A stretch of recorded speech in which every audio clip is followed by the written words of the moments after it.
Let's bring in Jeremy Bash, a former chief of staff at the CIA and the Pentagon. Jeremy, good morning. It's good to see you. So obviously, the death of the supreme leader in Iran is a moment for history. It's an extraordinary step taken by the United States and Israel. Other members of military leadership in Iran also taken out. What is your initial assessment of these strikes in terms of meeting the objectives of the Americans and Israelis?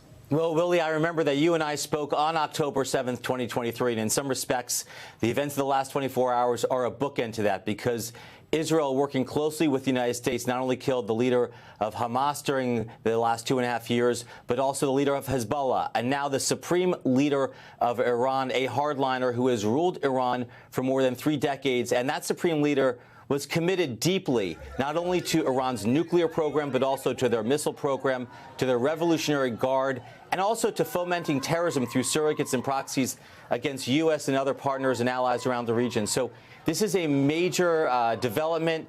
I don't know if it's going to mean regime change in Iran, because one of the things that the Ayatollah did in the last several weeks is he installed 4 layers of succession. I think he had a sense that the U.S. was tracking him, and he knew potentially that his days were numbered.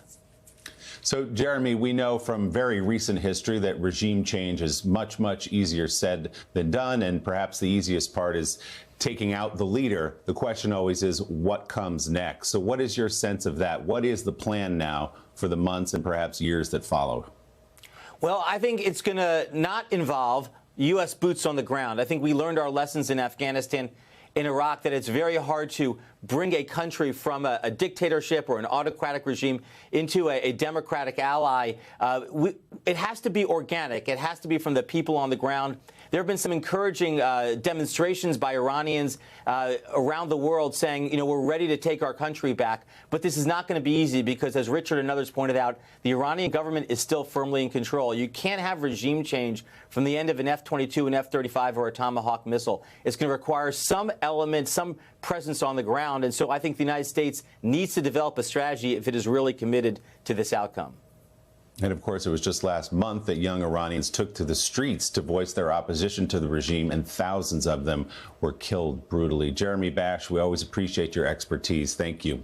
Hey, thanks for watching. And don't forget, you can catch the Today Show every morning on NBC, or take Today when you're on the go. Just follow the Today podcast on Apple Podcasts, Spotify, or wherever you listen.